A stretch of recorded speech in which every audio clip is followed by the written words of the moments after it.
Hello, this is Donggun Kim, the presenter of midterm presentation of Group 1, but I have been working in my home because I have short throat today morning, suddenly. I'm sorry for the present online. Our group's topic is subsea hyperloop. Today we will introduce the progress of our term project in three parts. Part one is the study case and evaluate the energy required. Part two is the different possible structure for the subsea tunnel. Part three is the next schedule for final term project presentation. In part one, we first investigated the study case of the subsea tunnel, especially we focus on where to install the tunnel, why is installed there, and how long is the required time and distance for journey. We conducted a case study on actual project of long distance tunnel construction between Japan and Korea have been discussing the tunnel between the Busan and Fukuoka since the 20th century. According to the forecast, the 20,000 workers will commute every day through the junction between South Korea and Japan. And transport costs are expected to decrease by 30%, and the depth of the ocean between Busan and Fukuoka is up to 200 meters. In addition, Tsushima Island can be used as a maintenance cap for the tunnel. The total distance between the two sites is about 280 kilometers, and if the tunnel is passed through the hyperloop, the estimated travel time is just 10 minutes. In the case of the currently operation ship, it takes about 3 to 7 hours, and the plane takes 1 hour. If the tunnel construction and the hyperloop are opened, it is expected that overseas travel tourism to both of Japan and Korea will increase. Next, we see that DOE, the U.S. Energy Department, report that for 200 miles carrying 15,000 passengers per day, it consumes 500 to 6 megawatt per day for passenger and 1,900 megawatt per day for cargo. In the case of 280 kilometers, it is about 300 megawatt and 1,100 megawatt respectively. Then to construct a tunnel in the subsea, it is necessary to investigate various possible structures. So we can find that 3 tunnel structures are possible, such as rock tunnel, immersed tunnel, and submerged floating tunnel.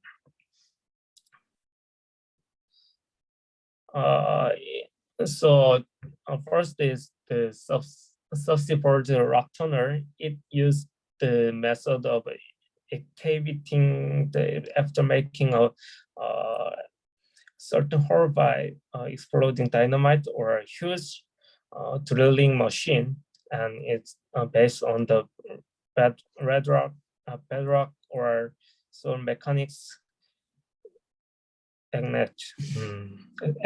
it used the strength of the surrounding soil to the greatest extent possible to strengthen the tunnel structure. And subsequent rock tunnel has flexibility that drilling and the designing depending on the result on ongoing monitoring.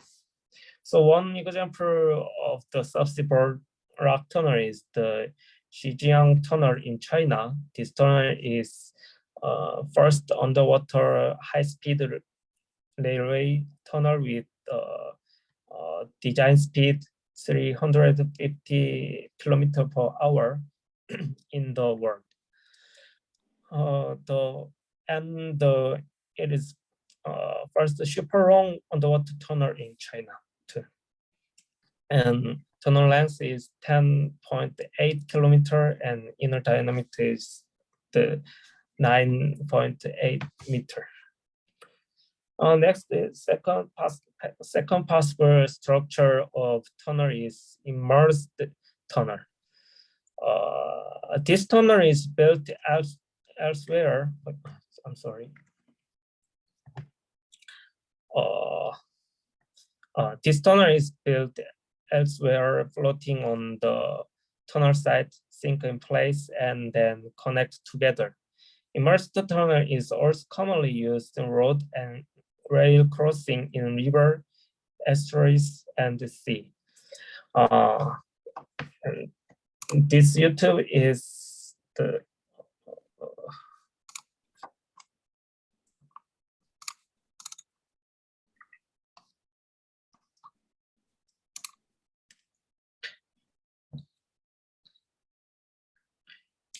this YouTube is the immersed tunnel construction technology. So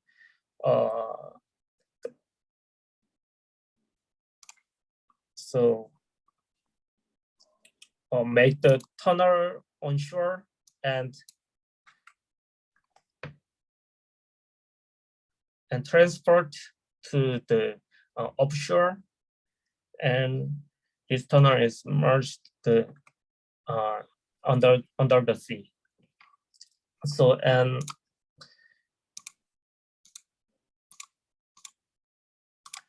finally, this rock the porting and remove the water between this tunnel. And the one example of immersed tunnel is the double tunnel, which connect Folkestone with Goggles beneath the English Channel at the Strait of Dover. And this tunnel is very long at about 50 kilometers. And lastly, it is about the submerged floating tunnel. Through the floating tunnel is buoyant, but it isn't actually floating. Cables threaded to the subbed or by pontoons floating on the surface at 800 foot interval, and then tunnel would be stabilized.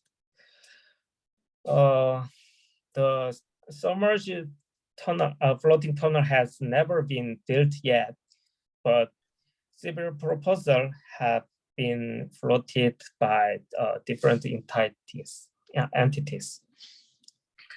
So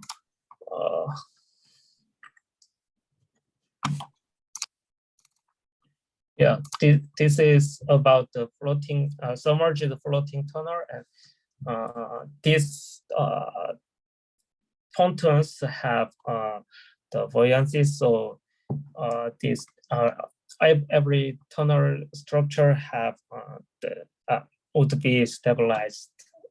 Yeah.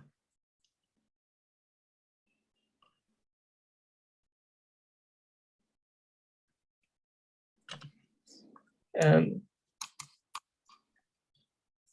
so we compare So in conclusion, the submerged floating tunnel is structure that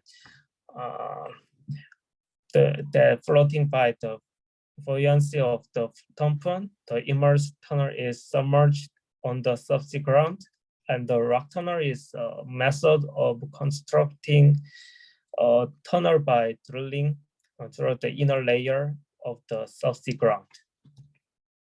So we compared the pros and cons of each of these three structures. The rock tunnel has no restriction on the passes of submerged and ship as it is located under the ground.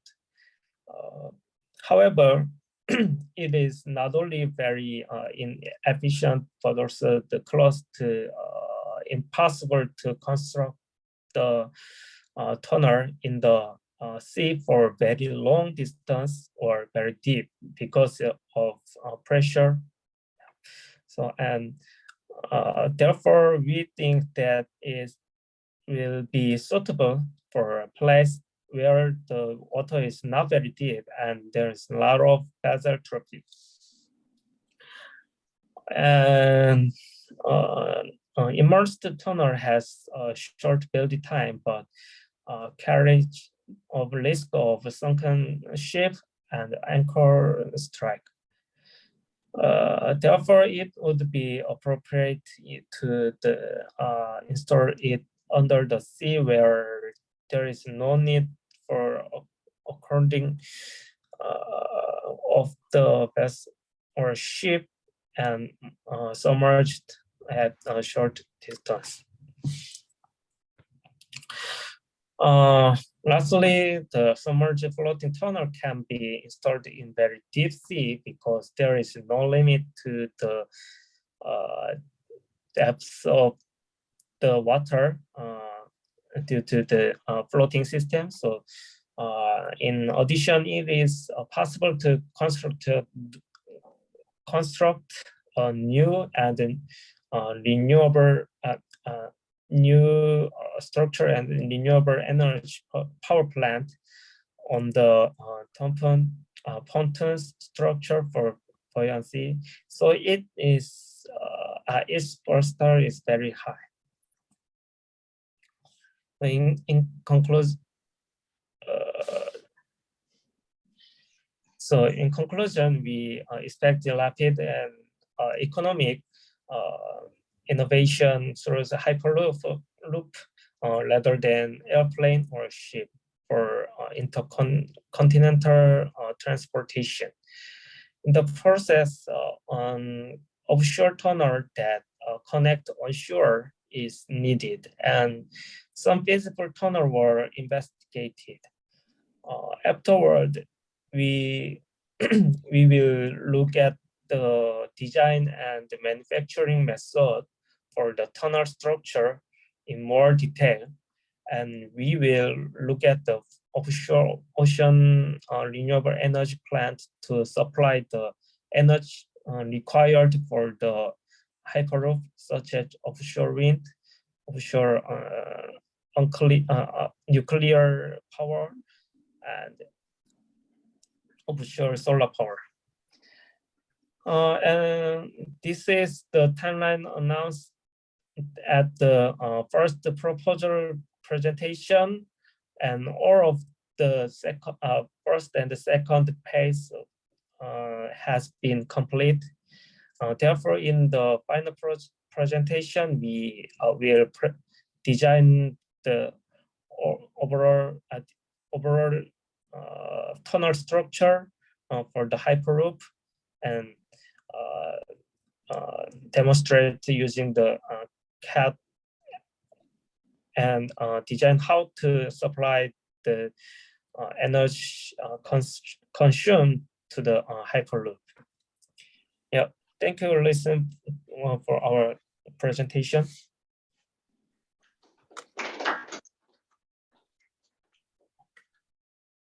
Okay, other team members. Okay, I have a question. Well, please show me conclusion slide. If you guys select immerse the tunnel or rock tunnel, you guys don't. It looks you guys don't have to choose connect ocean renewable energy with that tunnel because ocean renewable energy generated on the surface of the ocean, but immersed tunnel and rock tunnel is very far from the surface. So I think cost and maintenance will be problem. So how do you think about that? I think the install the renewable ocean renewable energy plant power plant at the submerged floating tunnel is very fit. So, I think the immersed tunnel and the rock tunnel can't connect very long distance. So, I think this case don't need the another the energy plant because it can the supply from the onshore. So our team the focus to the submerged floating tunnel. Thank you for answering. Any other? No. Okay. It seems to be done well according to schedule. How deep do you expect about the submerged tunnel? Because there's a big cargo ship will be cross over the sea between Bhutan and Japan. So how can we estimate the deep of the submerged tunnel?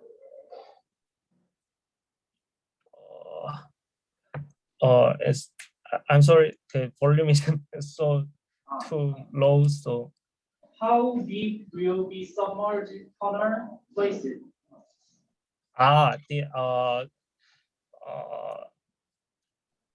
Is from the surface, water surface, or From water surface. yeah, it's just the we can design. So as I know, the submerged floating tunnel can design the about 10, maximum 100-meter deep, but it's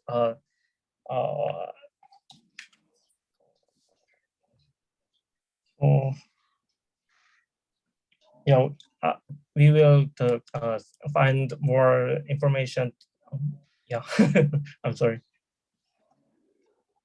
Thank you. Right. Good point is that your team is focusing on tunnel. Good for me. And question is about the travel time between Japan and Korea. Can you show us the slide again? The Fukuoka. Next slide. Right. You said the distance is 200 kilometers. The travel time is 10 minutes. It's too short for me. Probably 100 minutes. So you need to check again. Right? So it's happened. Yeah. Okay. What is the speed then? So it's about more than 1,000 kilometers. 1,000 kilometers per hour. Yes. See, acceleration and deceleration should be counted for short distance. So in that case, it is not economical. Anyway, we need to check. Yep. And then you need to, when you make a selection, you need to do economic comparison, right? We will see in the next classes in the coming week. We will gonna learn about what is the capex and opex. Capex is capital expenditure, and opex is operational expenditure. And it is nice to differentiate between opex and capex. Something like if you buy a car, your own car, the price of the car is the capex, and then gasoline and insurance and taxes can be the operational expenditure. Right? So after 10 years, the amount can be similar, right? OPEX and CAPEX for the car, passenger car. But in this case, it is different structure, right? So anyway, it's nice to differentiate between CAPEX and OPEX in any economical calculations or comparisons, right? And then what is this? Right, that's it. Right. Thank you. So okay, once again, midnight today. You can send us to TA the revised version, then we can start. And see you on next week. Thank you very much.